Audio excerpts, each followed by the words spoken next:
Hello travelers, I'm Wheelchair Jimmy and I'm rolling through Port Townsend, Washington today, and wow, this place is fabulous. You know, for those of you who don't know, Port Townsend is that historic Victorian seaport built in the late 19th century way out here on the Olympic Peninsula, where the Puget Sound meets the Strait of Juan de Fuca, the city that many thought would be the largest harbor on the west coast of the United States, the would-be Seattle.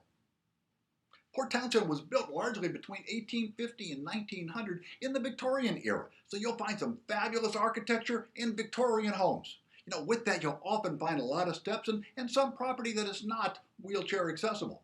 But that said, there are a few hotels, inns, and many restaurants and shops that are very wheelchair friendly. First of all, the main street in downtown Port Townsend along the waterfront is absolutely charming and very level. And the entire downtown core is a National Historic District. It's an easy, fun stroll. You know, really, my favorite thing to do in Port Townsend is just to browse and visit the historic shops, most of which are very accessible. Regarding where to stay, well, my favorite property in Port Townsend is the Townsend Inn. There are 43 rooms, but only one wheelchair accessible room. Now, it's in the main building, room 101, and it was fabulous and very wheelchair accessible. Now, the room has a tub shower. There's no roll-in shower here. There are 2 queen beds, a fireplace, and an oceanfront view with an accessible balcony right onto the waterfront. Now, there's a very nice breakfast room, and you're located only about a half mile from town, a very level, rollable distance. This is a special property, and you will love it. Now, my second favorite property in Port Townsend, the Harborside Inn. This is a very nice property with 3 wheelchair accessible guest rooms. All have king beds and tub showers. What you see behind you is room 303. Now, it's located right on the marina, about a level 3/4 mile walk or roll from downtown shopping. Now, there is a small outdoor accessible pool, although no ADA lift into the pool. But the Harborside is very nice. There were 3 other properties that were not ADA compliant, but were marginally accessible. Critical factors being the width of the bathroom door and the distance between the bed and the dresser. The Bishop Victorian Hotel has 1 wheelchair accessible room, the Bishop Queen Suite number 25. Now, it has 2 queen beds on the ground floor, and the bathroom door is about 24.5 inches wide. There is no restaurant, and the continental breakfast is brought to your room.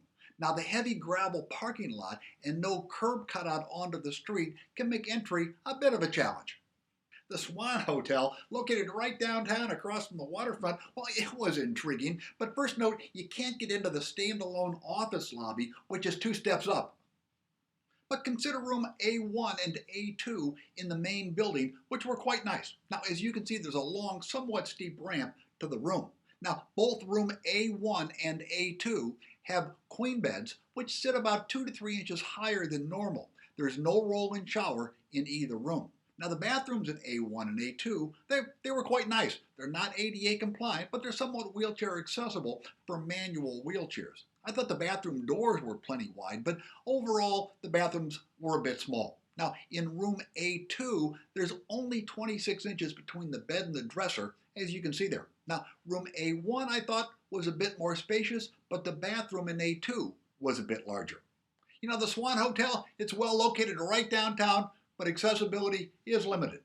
The Aladdin Motor Inn is a small inn that has 2 somewhat wheelchair accessible rooms, both on the ground floor. Rooms number 110 and 111 each has 1 queen bed. The bathrooms were very accessible, both with tub showers, but the space between the bed and the wall and the bed and the dresser were each about 26 inches. Now, there's a small breakfast area that has no table or chairs, but you can go outside where there's a gravel path to a small patio area overlooking the beautiful beach. Now, it's about a level 3/4 mile walk to downtown shopping. Okay, so there are some properties you absolutely must avoid. Don't even think about it. These are properties that have been grandfathered as historic landmarks or are Victorian mansions, and some are highly rated on TripAdvisor, but they are not accessible. Now, these properties generally have multiple steps or a flight of stairs to the guest rooms and have no accessible bathrooms. Turning to restaurants, well, there are many restaurants in Port Townsend, including several that are fully wheelchair accessible with no steps and accessible restrooms. My three favorites include the Silverwater Cafe, very casual, great menu, Doc's Marina Grill, which has an accessible patio overlooking the Straits of Juan de Fuca, and my very favorite, the charming Alchemy Bistro and Wine Bar. Very cozy and romantic. Just a couple quick notes on some of the local attractions. First of all, many of the grand old Victorian homes are uptown, as they say, on some very steep hills and are generally not wheelchair accessible. And second, you might also consider visiting the beautiful, very accessible Fort Worden State Park, with artillery bunkers and the museum on the old naval base where they filmed the award-winning film An Officer and a Gentleman. The best route to Port Townsend is from Seattle, where you can either drive or walk on the very accessible ferry boat to Bainbridge Island. Then you drive about an hour across the beautiful Hood Canal Bridge to Port Townsend.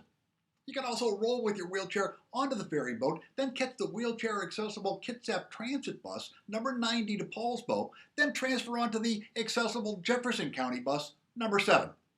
You know, over the years, we've really enjoyed the Olympic Peninsula. The wildlife tours, the San Juan Islands, the whale watching. And getting to Victoria, British Columbia is an easy, accessible day trip from Port Townsend via Port Angeles. And both the buses and Blackball Ferry are wheelchair accessible. And if you're taking the Blackball Ferry to Victoria, be sure to first make a reservation. Port Townsend is absolutely beautiful and is one of my favorite Northwest destinations. And it's one of the most scenic cities in the United States. Roll on, America!